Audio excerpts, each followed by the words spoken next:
प्रश्न। चलो, आज हम लोग कृदंत के कित प्रकरण में और आवश्यके इस सूत्र से पाठ प्रारंभ करेंगे। और आवश्यके सूत्र का अर्थ दिया गया है वो उवर्णंता धातुर यत स्यात् अवश्यम भाव्ये द्योत्ये। यहाँ पर ओह ऊ शब्द का षष्ठी के सप्तमी के एक पंचमी के एक वचन में रूप होगा ओ। जैसे साधु शब्द है, साधु का ऊ को ओ हो जाता है, साधो हो जाता है, तो केवल यदि ऊ रहेगा तो उसका भी रूप क्या हो जाएगा ओ। ओह जोर आवश्यके और आवश्यके, वह ऊ जो है वह धातु का विशेषण है, इसलिए ऊ का अर्थ हो जाएगा उवर्णांत। अतः सूत्र का अर्थ हो जाएगा उवर्णांता धातु। उवर्णांत जो धातु, ऐसे धातु जिसके अंत में उकार हो, उस उकारांत धातु से आवश्यके, आवश्यके माने अवश्यम भावे, अवश्य होने वाला, इस यह अर्थ यदि द्योतित होने वाला हो उसमें नियत प्रत्यय होता है क्या कि उवर्णांत धातु जो है स्वजन धातु है, सामान्य सूत्र है, सामान्य सूत्र है अचोयत, अजंत धातु से यत प्रत्यय होता है। तो लेकिन अवश्यम भाव अर्थ यदि रहेगा तो वहां पर यत प्रत्यय नहीं होके वहां पर नियत प्रत्यय होगा। नियत प्रत्यय होगा जिसके कारण फल बनता है लाभ्यम पाव्यम। सामान्य अर्थ का अवश्यम भाव अर्थ नहीं होगा तो लू धातु से अचोयत से यत प्रत्यय करने पर लभ्यम बनेगा, ऊ धातु से पव्यम बनेगा।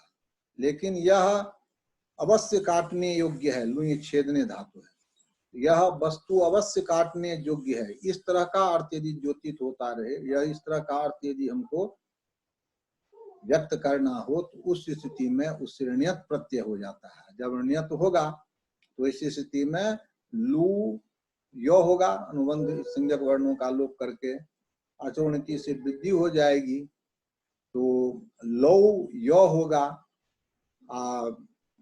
संधि प्रकरण में हम लोग सूत्र पढ़े हुए हैं, वांतो ई प्रत्यय, ये यकारादि प्रत्यय के परे ओ को आब हो जाता है तो आब हो जाएगा तो लाभ्यम।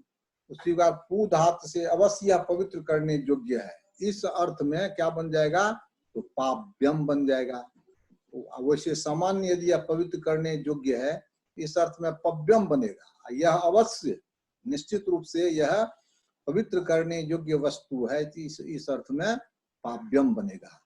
वही कह रहे हैं कि और आवश्यके उवर्णंता धातुर नियत सात स्याद अवश्यम भावे द्योत्ये लाभ्यम पाव्यम। उसी क्रम में कुछ और भी धातु है जिससे कि नियत प्रत्यय होता है, उसका उल्लेख कर रहे हैं उससे अगले सूत्र में। आसु यू वपी रपी त्रपी चमश्च, इसका अर्थ क्या हुआ?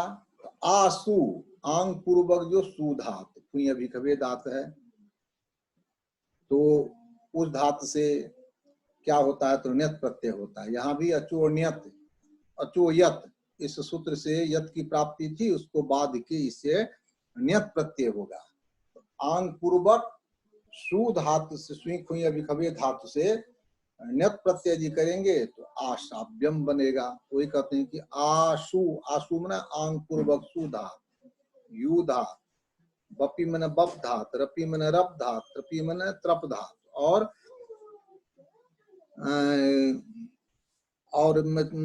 चम धात आचमन करना जिस जो अर्थ होता है, इन सब धातुओं से भी नियत प्रत्यय होता है। इसका उदाहरण दिया गया है, हुई धातु का परिउदाहरण दिया गया है तो आसाभ्यम, आंग पूर्वक हुई धातु है तो यो को सिया हो जाती है अलंत्यम से, मूर्धन्य स को दंत स हो जाता है धातु आदि ख स से आसु बन जाता है। उससे जब नियत प्रत्यय हम करते हैं तो नियत प्रत्यय करने पर वही प्रक्रिया होती है जो कि अचुनति से वृद्धि और उसके बाद जाके वांतो जी प्रत्यय से आव आदेश हो जाता है, जिससे कि आशाव्यम बनता है। यू धातु है मिश्रण अर्थ में, यू मिश्रणे, तो उससे जो है होता है याप्यम। उसी प्रकार वप है, वप बीज संतान, बीज बपन अर्थ में, बपति, बपति माने क्या, माने बीजंग बपति, क्षेत्रे बीजंग बपति। बप का अर्थ होता है छेदन अर्थ में भी केश बपन होता है। तो उस अर्थ में जो है सो बप धातु से जब हम यहाँ पर क्या सामान्य सूत्र कौन था, तो पूर्व अदुब्धाजत, जो पवर्गांत जो अदुपद धातु होता है उससे सामान्यतः यत प्रत्यय होता है, उसका यह बाद सूत्र है जो आ सु यु बपी रपी त्रपी चमश्च, इससे जो है सो ण्यत प्रत्यय होगा। तो ण्यत प्रत्यय करने पर अतुदया से वृद्धि हो जाएगी, जिसे वाप्यम बनेगा। रप धातु से रप है, रप व्यक्त्यांग बाची है, तो राप्यम बनेगा। उसी प्रकार से हाँ हेलो, ग्रुप में लिंक सेंड करने के लिए विद्यार्थी कह रहा है। अच्छा विद्यार्थी के लिंक शेयर कर दी। अच्छा देखे छी कतऽ छै लिंक से पहिने तो भेजने रहिए लिंक, ककरा भेजने छै, ओकरा पास अथी नहीं छै कि माने आईडी पासवर्ड नहीं छै, हालो में भेजने रहिए लिंक, कतऽ से हेतै, गैलरी क्यू कतऽ। अच्छा हम भेज दे, अहीं भेज दियो, का कहियो जे यूजर आईडी पासवर्ड भेज दियो, तो पर ज्वाइन कर लेता। तो आ सु यु वपी रपी त्रपी चमश्च, यह बात ध्यान देने योग्य है। तो सूत्र को पहले पढ़ना आवश्यक है। अब इसी को यदि हम ऐसे पढ़ेंगे आ सु यु व आ सु युग पीरो, ऐसे करके पढ़ेंगे तो अर्थ नहीं होगा। तो इसलिए तो पदच्छेद करके पढ़ना चाहिए। जो आ सु यु बपी रपी त्रपी चमश्च, अर्थात आंग पूर्वक सुधात, यु धात, बप धात, रप धात, त्रप धात और चम धात, इन सब धातुओं से ण्यत प्रत्यय होता है। इसमें आंग पूर्वक सु धातु में, यु धातु में अचुयत से यत की प्राप्ति थी, यत को बाद के यहाँ पर ण्यत प्रत्यय हुआ है।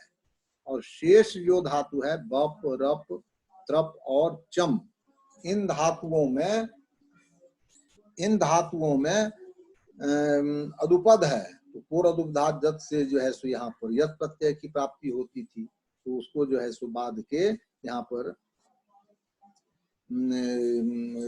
ण्यत प्रत्यय हुआ है, जिसके कारण बनता है कि वाप्यम, राप्यम, त्राप्यम, आचाम्यम। उसके बाद कुछ सूत्र हैं केवल उसमें निपात किया जाता है, निपातन के द्वारा ये सब सिद्ध होते हैं।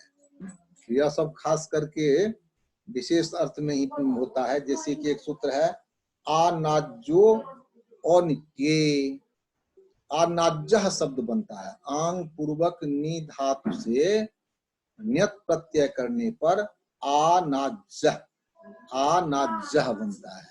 तो आनाज्यो अनित्य, अनित्य अर्थात अनित्य अग्नि अर्थ में, अनित्य अग्नि अर्थ में जो है उसका जो है सो निपातन होता है आनाज्य शब्द का। नित्य अग्नि और अनित्य अग्नि क्या होता है, तो नित्य अग्नि होता है, कुछ वो अग्नि ऐसी होती है बसंते ब्राह्मणो अग्नि मादधि, तो बसंत में ब्राह्मण को हवन करने के लिए अग्नि का आधान करना चाहिए। तो वह एक बार होता है तो 1 साल तक चलता है, तो नित्य अग्नि हो जाता है। कुछ जैसे कि हम लोग घर में जो कोई यज्ञ करते हैं या कि भोजन ही पकाते हैं, तो वह सब जो है सो अनित्य अग्नि है। इसलिए आनाज्यो अनित्ये, आंग पूर्वक नि धातु से ण्यत प्रत्यय करने पर आनाज्य इसका निपातन होता है। और नित्य अर्थ में उसी का विवरण दिया गया है, जो आंग पूर्वात नयते, आंग पूर्वा नयते ण्यत आयादेशश्च निपात्यते। ण्यत प्रत्यय और आयादेश का निपातन होता है। आंग पूर्वक ये प्राप्त धातु है, आंग पूर्वक, जो आप लोग जानते हैं ना, जो कि आंग नी, आज नी मने होता है ले जाना, नी प्राप्त ने, वही उसी में जो हम आ लगा देते हैं, प्रणाम गुरुजी। खूब प्रसन्न हो, चिरंजीवी हो, उसी में यदि हम आ लगा देते हैं तो आनी, आनी का अर्थ होता है आन, लाना, जिसको कि मैथिली में हम लोग कहते हैं आनव। आनव यह शब्द जो मैथिली में आ रहा है विशुद्ध आनी से बनता है। हिंदी में जो चलता है आना, आनव, इस अर्थ में लाना शब्द का प्रयोग होता है, वह भी ला आदाने है, वह उसका प्रयोग चलता है। लेकिन मैथिली में विशुद्ध अंग पूर्वक नी धातु का प्रयोग जो है सो कुछ अपभ्रंश के द्वारा आने छे, इस तरह से उसका जो है सो प्रयोग होता है। तो आंग पूर्वक नी धातु से किस किस प्रत्यय का क्या होता है, तो नियत प्रत्यय होता है, और नी में ई को आय आदेश का निपातन हो जाता है। नी में इकार को आय आदेश का निपातन होता है। तो यहाँ निपातन के विषय में भी दो मत है, जो कि मैंने क्या सीधे हम ई को आय आदेश का निपातन करेंगे, क्या कि नियत प्रत्यय करने के बाद अचो नीति से वृद्धि करेंगे, नी में ई ऐ हो जाएगा, ऐ को आय का निपातन होगा। तो दोनों तरह से किसी तरह से मन नी में ई को आय का निपातन हो जाता है। तो बनेगा क्या, आ नाजह, आंग पूर्वक नी धातु से नियत प्रत्यय करने पर आ नी यो होगा, नी में ई को आय का कर दीजिए तो नाय यो होगा, आ नाय यो होगा तो आ नाज होगा। उसका अर्थ क्या होता है, तो उसका प्रयोग में सिद्धांत कौंदी में ही इसका विवरण दिया गया है। दक्षिणाग्नि विशेष एवेदम, दक्षिणाग्नि कहते हैं। दक्षिणाग्नि क्या कहते हैं, अर्थात जो कि वह अग्नि विशेष है। हवन सब काल में जो एक बहुत तरह की अग्नि होती है, कहाँ से ये अग्नि लाया जाए, एक नित्य अग्नि एक अनित्य अग्नि, तो दक्षिणाग्नि विशेष है। नो ही गार्हपत्यात् आनीयते अनित्यश्च सत्यम अप्रज्वलनात्, स्व, क्योंकि यह जो है सो यह दक्षिणाग्नि विशेष में जो अनाद्य शब्द होता है वह स्व ही गार्हपत्यात् आनीयते, वह किसी गृहपति से, किसी परिवार से उसको लाया जाता है, अल्लाह के, और उसको जो है सो उसका हवन काल में उसका उपयोग होता है। लेकिन वह अनित्य होता है। अनित्य क्यों होता है, तो अनित्य इसलिए होता है जो कि वह जो है सो सत्यम अप्रज्वलनात्, वह लगातार वह जलता नहीं रहता है। वह अग्नि जो है सो बाद में जब यज्ञ संपन्न हो गया तो उसको हम लोग बुझा देते हैं, फिर यदि वही यज्ञ करना हुआ तो फिर उस अग्नि को लाते हैं। इस कारण से इस अग्नि को हम लोग क्या कहते हैं, अनित्य अग्नि कहते हैं। इस अग्नि को अनित्य अग्नि कहते हैं। तो उसी को कहते हैं कि स्व ही गार्हपत्याद् आनीयते अनित्यश्च, अनित्यश्च का हेतु दिया गया है, क्यों उसको अनित्य कहते हैं, तो सततम अप्रज्वलनात्, वह आग सतत जलती नहीं रहती है। सततम अप्रज्वलनात्, वह आग सतत नहीं जलती रहती है। इस कारण से उस अग्नि को हम लोग क्या कहते हैं, वेदों में शास्त्रों में कहा गया है अनित्य अग्नि कहा गया है। वैसे यदि कहीं से आप कुछ वस्तु को ला रहे हैं, अग्नि ला रहे हैं कि घट ला रहे हैं, वह दक्षिणाग्नि विशेष नहीं है, तो वैसी स्थिति में कहते हैं जो कि आनेय बनेगा।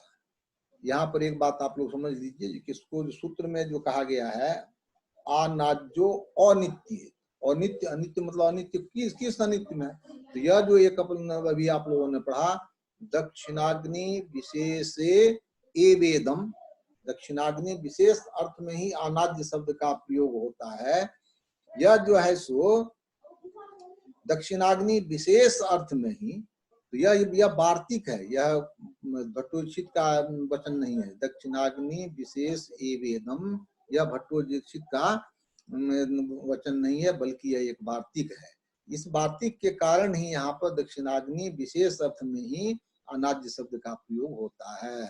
अन्य अर्थ में आनेय बनता है, जैसे कि आनेतुं योग्य है, आनेतुं शक्य है, आनेय, आनेय माने लाने योग्य। वहां पर अनित्य अर्थ यदि नहीं रहेगा, दक्षिणाग्नि विशेष अर्थ यदि नहीं रहेगा, तो वहां पर जो है सो आनेय बनेगा। वहां पर यचो यत से यत प्रत्यय आनीय होगा, य को आधातुक से ख से आधातु संज्ञा होगी, पुगंत लघु साधात्वा धातु से गुण होगा, तो आनेय बनेगा। आनेय घटः, आनेय अग्नि, सामान्य अग्नि। वैश्य कुलात आनीतो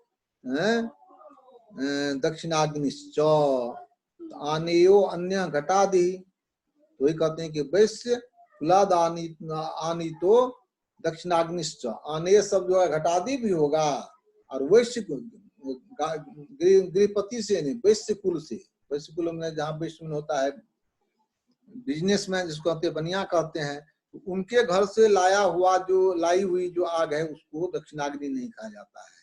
तो ये कहते हैं कि वैश्य कुलाद आनीतो दक्षिणाग्निश्च, इन दोनों अर्थों में जो है सो आनेय होगा। यदि जो कोई गृहपति है, गृहपति के घर से गार्हपत्यात लाई गई जो आग है, अग्नि है, उसको हम कहेंगे अन्नाज्यः।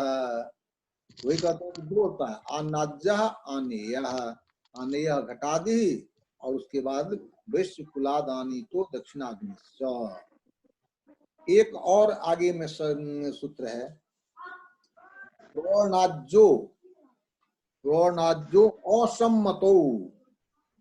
एक शब्द होता है प्राणाज्य शब्द, प्रो पूर्वक नी धातु से जब हम यत प्रत्यय सामान्यतः न्यत प्रत्यय होता है, तो उसका उसमें होता है प्रणेय।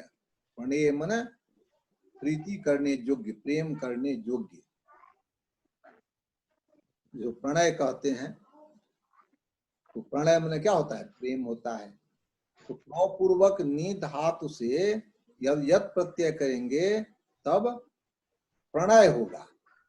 उसी प्रकार प्रणज्य भी, प्रोणाज्य भी प्रयोग होता है। किस अर्थ में, तो असम्मतो, असम्मतो शब्द का अर्थ दिया गया है सम्मति प्रीति विषयी भवनं कर्म व्यापारः।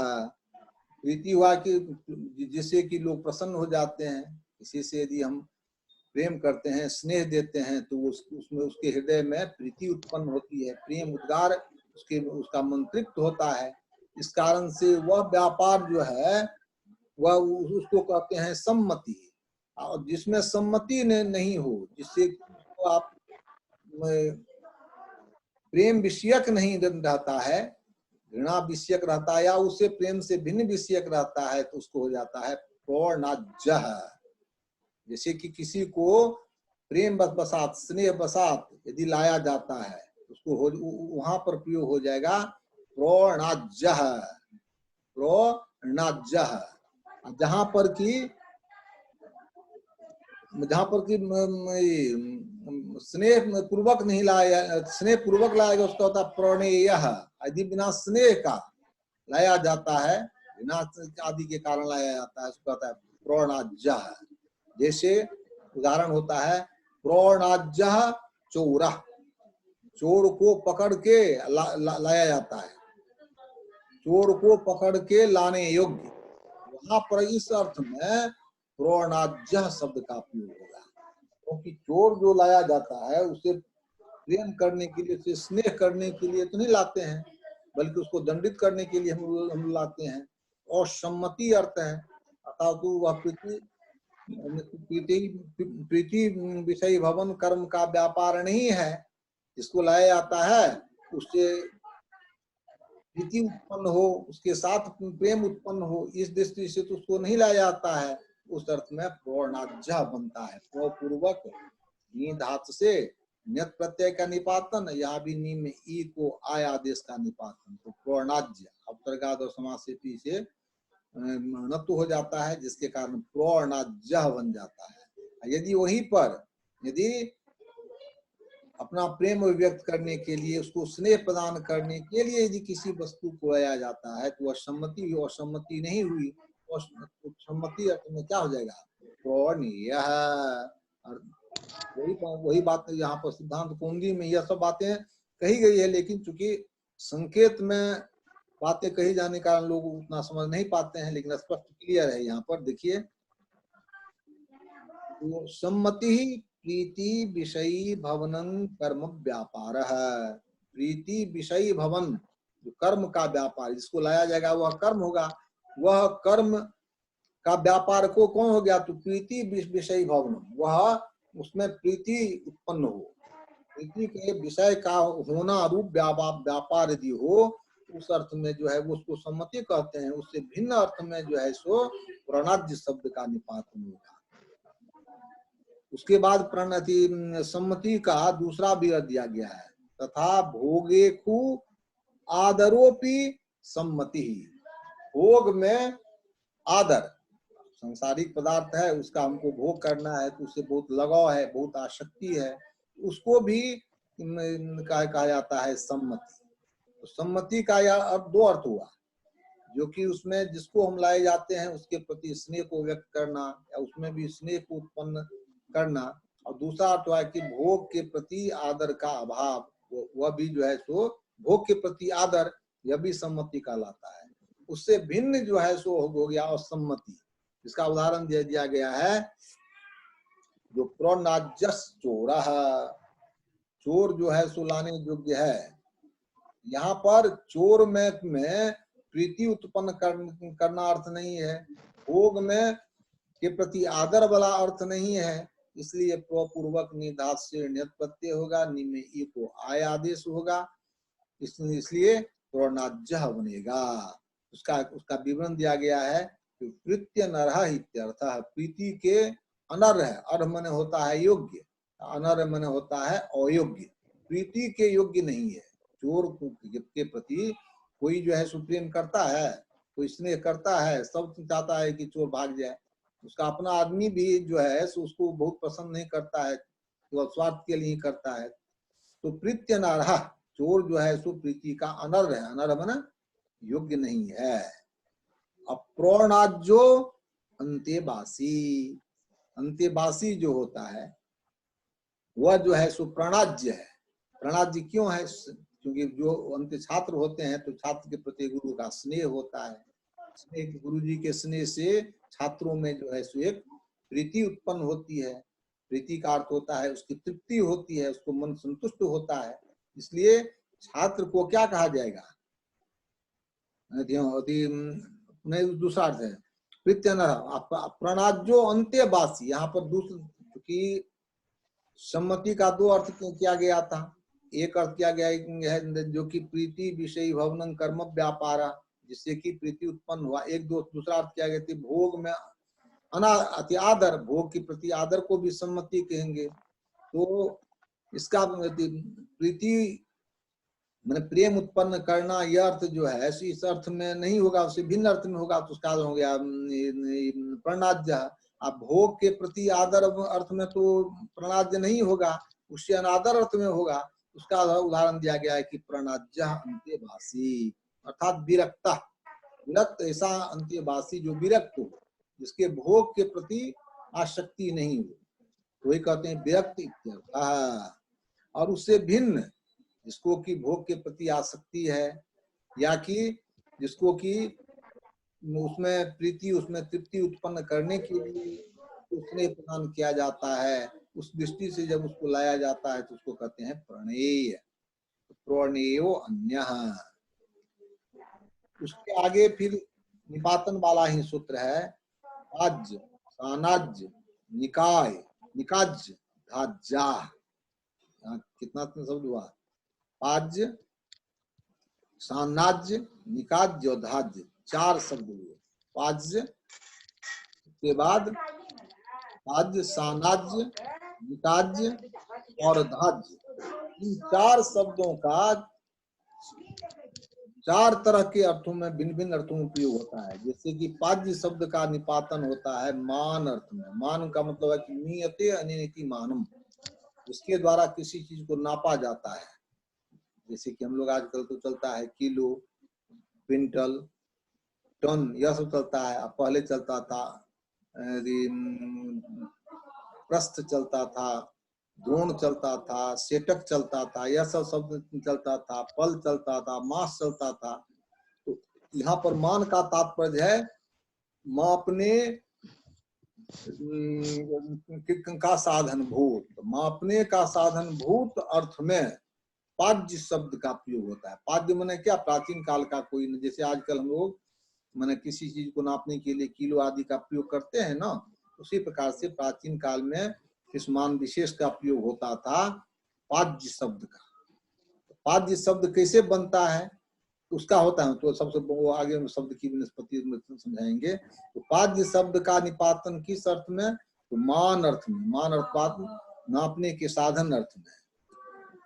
ये उसके बाद दूसरा शब्द होता है सानाज्य। सानाज्य शब्द का प्रयोग किस अर्थ में होता है, तो हवि अर्थ में। हवन काल में जो हम लोग हवि प्रदान करते हैं, अग्नि में हवन करते हैं, जो संध्या कहते हैं, हवि के अर्थ में जो है सो सानाज्य शब्द का प्रयोग होता है। और एक और शब्द होता है निकाज्य। निकाज्य माने होता है निवास स्थल, निवास अर्थ में निकाज्य शब्द का प्रयोग होता है। एक होता है सामेधनी शब्द। सामेधनी अर्थ में किसका शब्द का प्रयोग होता है, धाज्य शब्द का प्रयोग किया जाता है। तो सामेधनी शब्द कहते हैं जो कि ऋचा, ऋग्वेद के ऐसी ऋचा को जिसके द्वारा जो है सो किसी संध्या को जो अग्नि में दिया जाता है या रखा जाता है, उसको जो कहते हैं सामेधिनी कहते हैं। सामेधिनी में ऋचा का एक मंत्र। तो इन सब अर्थों में चार अर्थ हो गया, मान, हवि, निवास और सामीधेनी। इन चार अर्थों में क्रमशः इन चार शब्दों का निपातन होता है, पाद्य शब्द का, सानाज्य शब्द का, निकाज्य शब्द का और धाज्य शब्द का। अब पाद्य शब्द में मूल धातु क्या है और किस प्रत्यय का निपातन होता है, तो उसका सिद्धांत कौमुदी में ही संकेत कर दिया गया है। मीयते अनेन इति पाद्यम मानम। मीयते मांग माने धातु है, मा धातु से न्यत प्रत्यय होता है। और क्या क्या होता है, न्यत होता है, उसके बाद जाके हाँ बस न्यत प्रत्यय का ही निपातन होगा और कुछ नहीं। उसके बाद तो यो तो अपने आ जाएगा, आपको युक्त आप शुरू में एक और निपातन हुआ है कि मो के स्थान में प का भी निपातन हो जाता है। तो मूल धातु है मांग माने, मा धातु। मा धातु से जब हम नियत का निपातन करेंगे, क्यों होना चाहिए तो यत प्रत्यय, लेकिन यहाँ पर नियत प्रत्यय का निपातन हुआ, नियत में य हुआ, माँ य हुआ। मो के स्थान में प का भी निपातन ही होता है, क्योंकि मो को प करने वाला कोई सूत्र नहीं है, इसलिए निपातन के आधार पर ही मो के स्थान में प भी हो गया। तो पा य हुआ, आतो युक्त चिन्ह कृतो सूत्र है। आदंत धातु से चिन्ह और कृत प्रत्यय के कृत प्रत्यय के परे युग का आगम हो जाता है। तो युग का आगम करने के कारण यहाँ पर क्या होगा, पाज्य, पा यो अन्यत वाला यो है तो पाज्य, पाज्यम, पाज्यम माने पाज्यम मानम, एक मान विशेष का नाम है। उसके बाद दा धातु तो, हाँ हेलो मुझे यहाँ पे दा धातु होती, दा धातु वो भी अकारांत है। कौन मांग माने आकारांत धातु है, आकारांत धातु है मांग माने। तो उसको जो है सो जब हम कर्म में तंग करेंगे तो क्या होगा, मीयते रूप होता है, नहीं तो मीमीते रूप होता है मांग माने से। लेकिन जब कर्म में मीयते, मीयते अनेन करण में यहाँ पर नियत प्रत्यय का निपातन हुआ, मो को प का पाज्यम मान। उसके आगे शब्द है कौन, नियत धात्वादेह पत्तों। तो वहां दे ही दिया गया है कि यहाँ पर माध्य में क्या होता है, नियत प्रत्यय का निपातन होता है, धात्वादेह पत्तों। तो धातु के आदि में जो मोह है, मोह को पत्त, पत्त माने पकार, पकार हो जाता है। आप लोग कभी विचार किए हैं पत्वंग च, पत्वंग च का क्या अर्थ है? पुत्वंग, पुत्वंग, चुत्वंग नहीं पढ़ते हम लोग, अस्तुत्व हो जाता है। तो वो मैंने क्या वहां पर है? भाव अर्थ, तस्य भावस्त्वतरो से भाव प्रत्यय करते हैं। तो भाव का यहाँ पर अर्थ हो जाता है, भाव माने होना अर्थ। वहां पर प्रकृति जन्य बोधे प्रकारी भूतो धर्म भावा, सो तो अर्थ है ही, लेकिन प्रकारी भूतो धर्म क्या है वहां पर? वहां होना अर्थ है। जैसे चुत्तु हो, चुत्वम, चुत्वम मतलब चू हो जाना। पत्वम, पत्वम ने क्या हो गया? वो हो जाना। मोह के मर्ता धातु के आदि में मोह जो है उसको वह पकार का रूप धारण कर लेता है, इसलिए उसको पत्व कहा गया है। अर्थात पाद्यम में माँ धातु है, उससे ण्यत प्रत्यय का निपातन हुआ। निपातन में एक और निपातन हुआ, वो का भी मर्ता धातु के आदि में जो मोह है, मोह के स्थान में तो का भी निपातन हुआ। तो पा यो हुआ, आतो युक्त ऋणकृतो से युग का निपातन आगम हुआ, से पाद्यम बनता है। पाद्यम माने मान विशेष में नापने का साधन अर्थ में। ण्यत धात्वादे पत्वम च आतो युक इति युक। उसके बाद दूसरा शब्द है सानाज्य। सानाज्य शब्द में क्या है? उसको भी कहते हैं सम्यक नियते होमार्थम अग्नि प्रति इति सानाज्यं अबिर विशेषः। अर्थात सम्यक नियते होमार्थम अग्नि प्रति, अग्नि प्रति, प्रति का अर्थ यहाँ पर समीप अर्थ है। अग्नि के समीप, अग्नि के सम्मुख हवन के लिए जिस वस्तु को ढंग से लाया जाता है, जिसको वह गिर नहीं जाए, वह टूट नहीं जाए, फूट नहीं जाए, उस अर्थ में शब्द का प्रयोग होता है सानाज्य शब्द का। सम्यक नियते होमार्थम, जत वस्तु अभी विशेष का नाम है, उसको कहते हैं सानाज्यम। किसके पास? तो अग्निम प्रति, अग्नि लाना नहीं है यहाँ पर। होम के लिए जिस अभी विशेष को, संध्या को, अभिष्यान्न को लाया जाता है, उसको कहते हैं सानाज्य। सम्यक नियते होमार्थम अग्नि प्रति, प्रति अर्थ यहाँ पर समीप अर्थ में है। अग्नि के समीप या अग्नि के सम्मुख जिस वस्तु को ढंग से, सम्यक माने क्या? ढंग से लाया जाता है, उसको कहते हैं सानाज्यं। सानाज्य का क्या अर्थ होता है? तो अभी विशेष, विशेष हुआ। इसमें क्या सब होता है? तो उपसर्ग है यहाँ पर सांगनाज्य में, सांगनाज्य, सांग, सांग अनुस्वार है, सांगनाज्य।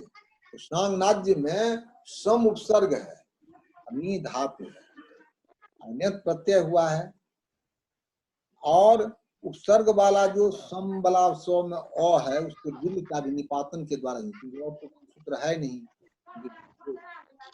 जो सामान्य सूत्र से प्राप्त नहीं होता उसी को तो निपातन से करते हैं। तो निपातन के बल से हम लाते हैं पर निपातन के कारण स्व वाले अ को आ भी कर देते, दीर्घ भी कर देते हैं।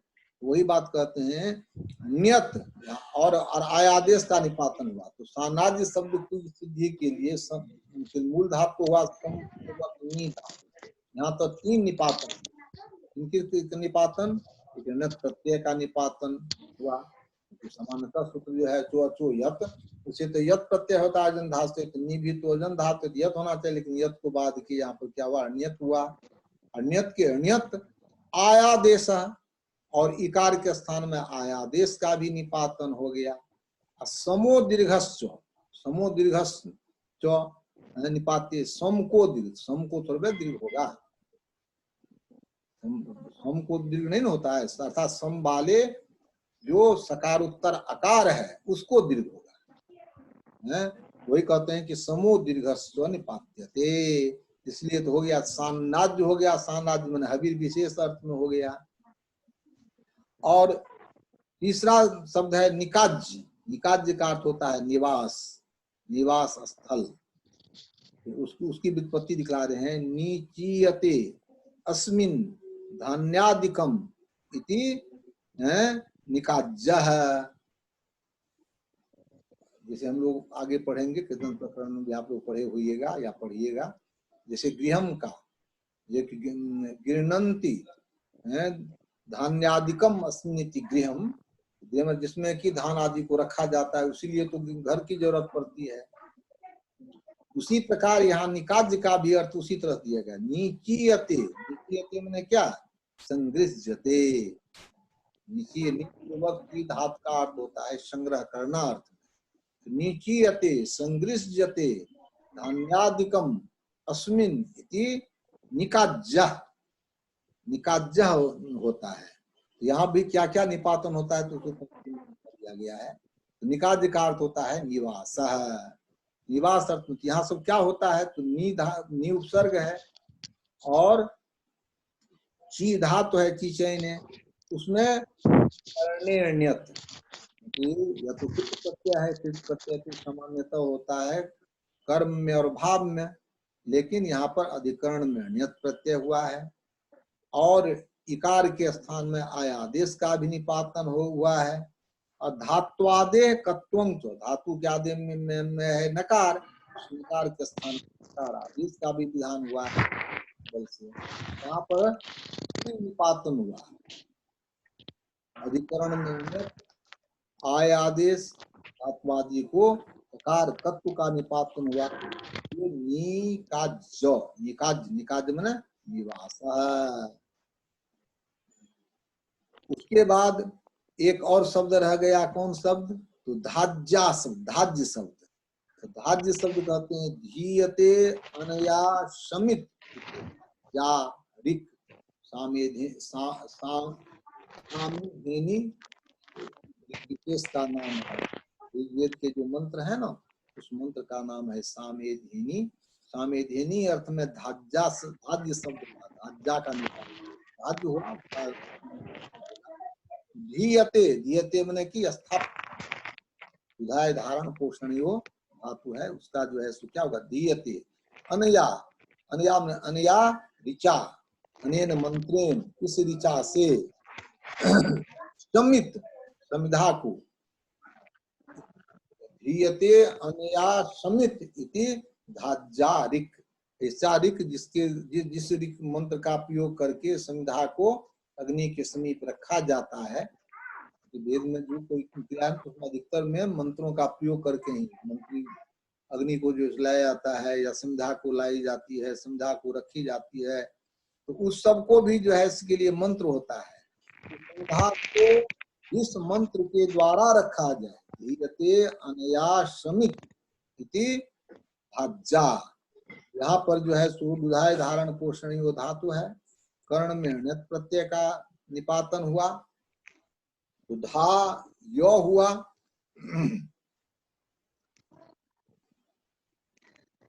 यहाँ पर यद्यपि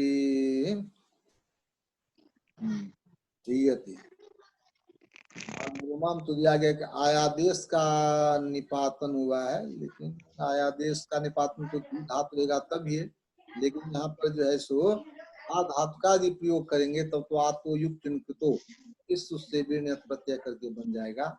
यदि धातु भी होगा तब वहां पर आयादेश का निपातन होगा। लेकिन धा धातु से जब हम ण्यत प्रत्यय करेंगे धा य होगा और आतो युक्त चिन्ह, जैसे यहाँ पर हुआ था पाज्य में, जो माँ धातु से ण्यत प्रत्यय किए तो माँ य हुआ, मो वाले मो के स्थान में पत्र मन पकार हुआ तो हो गया क्या, पा यो हुआ, आतो युक्त पाज्य होता है। तो धा धातु से भी धाज्य शब्द बनेगा। तो धीयते यहाँ पर निपातन जो हो गया, कर्ण में ण्यत प्रत्यय का निपातन हुआ, बस उसी के निपातन से काम चल जाएगा। धा यो हो गया और आतो युक्त चिन्ह से युग का आगम कर दीजिए, धाज्या ऋक। ऋग्वेद का ऐसा मंत्र जिसके द्वारा समिधा को रखा जाए, उस मंत्र को हम लोग कहते हैं धाज्या ऋक। बालमनुमा में दिया गया है सामी धेन्यो नामो समिधानार्थाधिक विशेष। वेद के मंत्र विशेष का नाम है सामिधेनी। उस सामिधेनी अर्थ में धाज्या शब्द का प्रयोग होता है। उसके बाद और एक सूत्र है क्रतो कुंड पाज्य संचाज्या। क्रतो, क्रतु माने यज्ञ, यज्ञ के विषय में का प्रयोग होता है दो शब्दों का, कुंड पाज्य शब्द का और संचाज्य शब्द का। उसकी भी व्युत्पत्ति इसी में दी गई है, कुंडेन पीयते अस्मिन् सोमः इति कुंड पाज्यः क्रतुः। ऐसा यज्ञ जिसमें कुंड के द्वारा, पात्र विशेष के द्वारा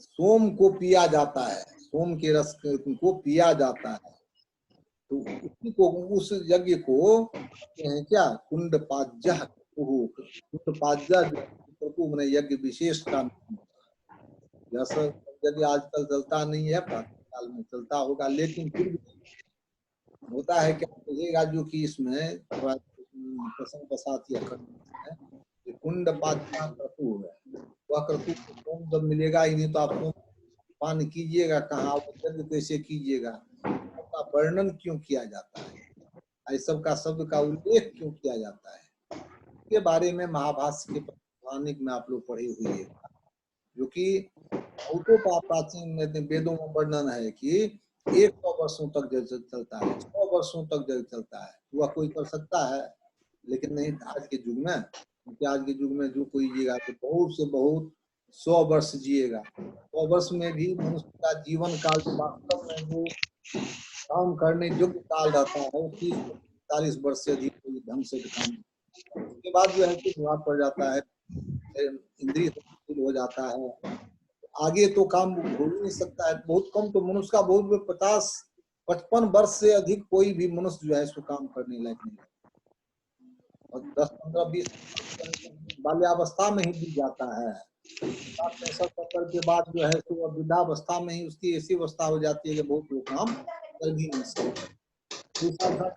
है कि कैसे कहते हैं कि वो यज्ञ के आप भी कर पाइएगा, केवल उसको जान भी जाइएगा, उसको पढ़ भी लीजिएगा, तब भी उसमें जो है सुफल होता है।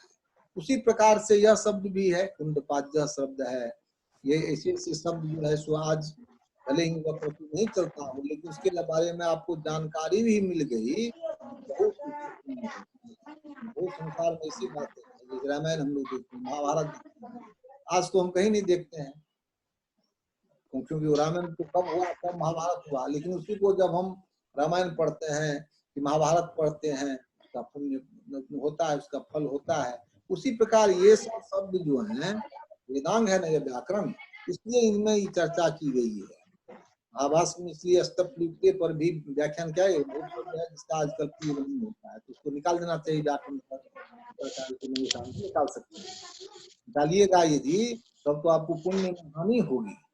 इसीलिए ऐसे ऐसे शब्द जो दिए गए उसकी भी जानकारी चाहिए, जो कि ऐसे शब्दों का उपयोग हमारे भारत में हमारे ऋषि मुनियों के द्वारा होता था। कुंड पाज्य शब्द उसी प्रकार का है, कुंडेन पीयते अस्मिन् सोमः इति कुंड पाज्य, तो कुंड यहाँ कर्म कुंड उत्पादक पाधातु से नियत प्रत्यय का निपातन हुआ, और नियत प्रत्यय करने के बाद जो है सो युग हो ही जाएगा, तो बन जाएगा। इसी प्रकार एक शब्द है संचाज्य, संचाज्य कैसे बनेगा, संचीयते असौ इति संचाज्य है, जिसे जो संचित करने योग्य वस्तु उसको हम क्या कहेंगे, संचाज्य करेंगे। यहाँ पर कर्म में नियत प्रत्यय का निपातन होगा, नियत का, और जो है आय आदेश का निपातन, उसे बनेगा संचाज्य, अर्थात संचय करने योग्य वस्तु को हम कहेंगे क्या, संनादि, या कोई वैदिक प्रयोग नहीं है, उसको भी संजाज्यो नामो क्रतु विशेषः क्वचित शाखायाम अन्वेषणीय। कार ने तो अपना स्पष्ट कर दिए हैं कि जैसे कि कुंड पाज्य शब्द जो है वह क्रतु विशेष का नाम है, उसी प्रकार से संचाज्य भी जो है सो एक कर्तु यज्ञ विशेष का नाम है, लेकिन उनको भी यज्ञ खोज की, लेकिन इसका नहीं मिला उनको। ये आदि की पीढ़ियों के लिए उन्होंने एक संदेश दे दिया है, क्वचित शाखायाम अन्वेषणीय। वेद की अनेक शाखाएं हैं, इन्हीं शाखाओं में इस यज्ञ के बारे में, सांचाज्य नाम का यज्ञ कौन सा होता था, आप लोग अन्वेषण कीजिएगा। या बालनुमा था जो है सो अपना मत प्रकट किया है कि सांजाज्य शब्द जो है वह भी कर्तु विशेष का ही नाम है, वह एक अन्वेषणीय है, अर्थात उनके समय में उनको प्रयास जरूर किए होंगे लेकिन उनको भी नहीं मिला। ये अपना उल्लेख दिए जो संजाज्यो नामो कर्तु विशेष क्वचित शाखायाम अन्वेषणीय। वो तो बात है जैसे कि सिद्धांत मूल में मूलंग निज्ञम, इसका मूल कहाँ है, वो अन्वेषणीय है। तो अन्वेषण के लिए हमारे पूर्वजों ने बहुत बातें हम लोगों के लिए छोड़ दी, तो उसको हम लोगों को करना चाहिए, अनुष्ठान करना चाहिए। मिटा भी नहीं जाता है कि उनके समय में नहीं मिला होगा, अब इंटरनेट का जो है इसी मिल जाए तो खोजिए कौन संचार नाम का कौन सा कर्तु। आज यह पाठ यहीं पर संपन्न होता है, आगे पुनः जो है सो बुधवार को हम लोग हमारा निर्धारित समय है, उसी समय में मैं इसका पुनः आगे का पाठ करेंगे। हम समझते हैं कि पूरा संपन्न जाएगा। समय भी अब लगभग समाप्ति पर ही 1 मिनट का प्रणाम गुरु जी। प्रसन्न रहिए। प्रणाम गुरु जी। या यहाँ से जाने के बाद आप लोग निश्चित रूप से एक बार ग्रंथ को लगाइए, बालनुमा को भी पढ़ लीजिएगा तो और अच्छा रहेगा, उसमें समझने में सुविधा होगी, क्योंकि हम तो कहे ही हैं तो बालनुमा को भी सहारा लेके पढ़िएगा तो संस्कार सुदृढ़ हो जाएगा। ठीक है, यहीं पर इसको गुरु जी सोमवार के हेते 9 बजे से क्लास की 8 बजे से नहीं 8-10 से विशेष 8-10 हम दूसरा काज में करने लग लिए थे। जी जी ठीक है, हम समाप्त करिए मीटिंग का। जी गुरु जी प्रणाम। खूब पसंद जी प्रणाम। श्रीवादाश्रम।